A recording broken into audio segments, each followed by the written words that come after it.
Pemirsa News TV Pontianak, jumpa lagi bersama saya Galih Wahyudi di Galih Talk Show. Dan hari ini agak berbeda dari biasanya. Kalau biasanya kita di studio, hari ini saya mampir bersama tim ke kediaman Hajah Baby Nailufa SEM SOS. Beliau adalah Ketua DPD Golkar Kota Pontianak. Kalau secara umum, beliau dikenal sebagai Kak Baby Nailufa. Kak Baby, halo. Apa kabar? Baik. Baik ya. Oke pemirsa, sebelum kita lanjut ngobrol dengan Kak Baby, karena kita juga sudah tes antigen, sudah cek kesehatan semuanya, jadi kita izin untuk melepas masker ya, supaya berbicaranya jadi lebih bebas. Boleh Kak ya? Siap. Kan udah tes semuanya, yang pertama kabar pun, yang pertama saya tanyakan pasti kabar. Kita juga semua udah sehat, Alhamdulillah. Jadi pemirsa, hari ini saya di kediaman Kak Baby untuk berbicara banyak soal beliau, soal kiprahnya di dunia politik. Awal karir beliau di dunia politik yang sudah beliau mulai dari masa muda dan pernah gagal. Walaupun kalau kita melihatnya jangan posisi yang sekarang ya. Posisi sekarang sebagai ketua DPD, kemudian juga sebagai seorang wakil rakyat. Kita melihat bagaimana beliau bisa ada di titik ini. Kak Baby, Ya. kita langsung ke pertanyaan pertama. Ya. Dari kecil itu cita-citanya emang jadi pengen wakil rakyat, pengen terjun ke dunia politik atau enggak? Enggak ada pastinya. Soalnya yang saya baca dari cerita awal Kak Baby ini, Kak Baby justru awalnya itu di dunia seni, Ya. baca puisi, teater. Ya. Itu nggak dilanjutkan lagi, malah terjun ke dunia politik. Itu apa cita-cita awal sebenarnya? Kalau ditanya cita-cita awal dulu tuh pengen jadi dokter ahli kandungan. Oh, dokter ahli kandungan. Jauh. Semuanya kan pasti anak-anak udah jauh dari itu, pilot. Iya, betul. Dokter. Kan Betul. zaman-zaman dulu itu Cita-cita yang itunya ya? anak-anak Iya, betul. Tapi akhirnya tiba-tiba berbelok ke politik itu semenjak kapan? Enggak, saya ingin berpolitik enggak ada sih sebenarnya ya.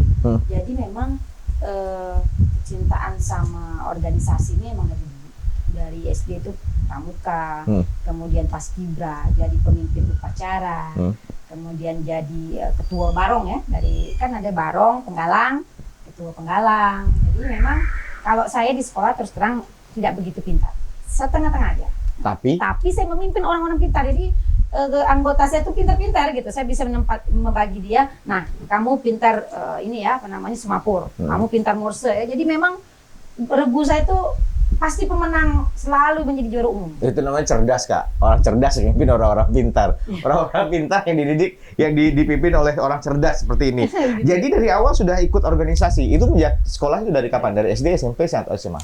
Jadi aktif di situ. Cuman di SMP biasa kan untuk menjadi ketua OSIS itu kan biasa orang melihatnya guru-guru kan yang pintar. Saya sudah bilang, saya bukan orang yang pintar. Saya menengah saja. Jadi nakal juga saya biasa gitu kan, tapi maksudnya gaul gitu. Tapi menengah, nilainya tidak terlalu bawah, juga tidak termasuk yang di atas gitu kan.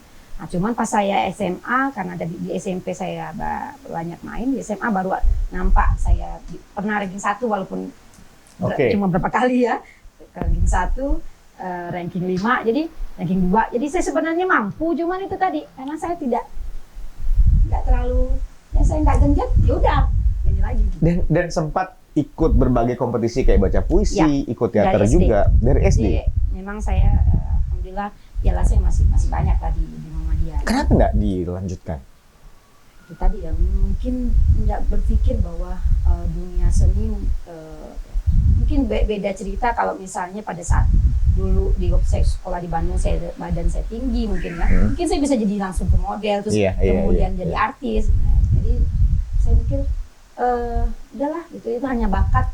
Nah, saya merasa bakat itu bermanfaat juga di politik ternyata. Ternyata di politik. Iya. Apa yang sejak umur kapan itu ngerasa tiba-tiba, oh kayaknya politik dunia yang harus ditekuni. Politik dunia yang pengen diperbesar atau pengen di... Orang tua saya sudah melihat bahwa ketika saya berkomunikasi dengan apa ya, saya menjadi waktu perpisahan saya pidato mewakili teman-teman. Biasanya kalau pidato perpisahan ini kan biasanya teman yang berprestasi ya, Betul. orang yang pintar atau misalnya biasa dulu kan ada cerdas cermat. Tapi yang dipilih saya mungkin karena dari kecil tuh udah kelihatan suka pidatonya, kemudian memimpinnya. Jadi saya yang di situ orang tuh udah ngelihat nih kayaknya ada bakat itu. Sehingga kalau misal Bapak di organisasi suka acara-acara organisasi, saya suka disuruh dampingi gitu. Oke, jadi melihat aktivitas Bapak. Iya, melihat aktivitas Bapak. Dulu kan ringtone-ringtone-nya bisa pakai suara kan. Jadi dulu tuh misalkan suara saya ngebas, jadi Bapak ringtone-nya hidup Golkar. Hidup Golkar. Jadi Oh, jadi direkam tuh. direkam. Jadi kalau misalnya Bapak di teleponnya berdering, siapa hidup Golkar, hidup Golkar. Jadi dari kecil sudah menjadi ringtone Untuk HP personalnya untuk Bapak HP. tuh. Jadi memang udah doktrin secara tidak langsung tuh memang cuman saya belum tertarik ke arah politik. Setelah saya melihat bahwa Bapak menjadi anggota dewan di tahun 99, saya ikut ngurus usaha beliau balik ke Pontianak di tahun 2000. Kemudian abang saya bergabung di Golkar tahun 2022. Kok saya ingat, saya pingin lah, tapi karena saya kawin muda, sehingga saya setelah sudah punya anak 2 baru bergabung di Golkar di tahun 2005. Bentar, kakak bilang kakak kawin muda, umur berapa? 21 kurang 2 bulan. 21 kurang 2 bulan, berarti masih 20 waktu itu ya? Dia 20. 20 hitungannya 20, tapi hitungannya 2 bulan lagi baru 21. Baru 21. Kenapa memutuskan untuk kawin muda? Apa itu enggak mengganggu? Tapi ternyata pada kenyataannya Nggak ada pemirsa, yang mau sih ini kawin muda. Karena kawin muda itu pada saat teman-teman kuliah, teman-teman Iya.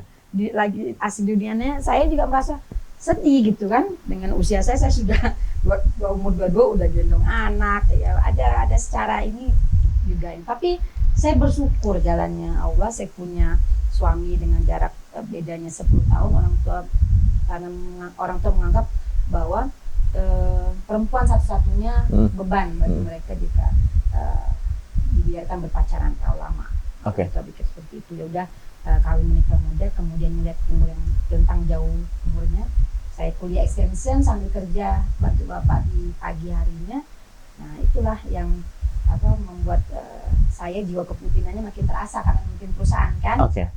Oke, pemirsa, banyak sekali yang bisa diambil di cerita awal Kak Baby di sini. Kawin muda, dari awal sudah menjadi aktif di organisasi, punya pengalaman memimpin, bahkan memimpin perusahaan, dan dapat juga ilmu secara langsung dunia politik walaupun tidak diajarkan secara langsung oleh ayahanda ya. Dan masih banyak sekali lagi beberapa pertanyaan-pertanyaan yang akan kita hadirkan, termasuk diantaranya dorongan dari keluarga apakah ada, kemudian kegagalan-kegagalan yang dihadapi yang terjadi di rentang tahun 2000 berapa kan? 2005 ya? Awal masuk 2005. 2009 nyalek, gagal, kemudian akhirnya terpilih tahun 2014. 14. Alhamdulillah, nanti kan kita tanya bagaimana caranya bisa sampai ke titik itu. Jangan kemana-mana, tetap di Galih Talk Show.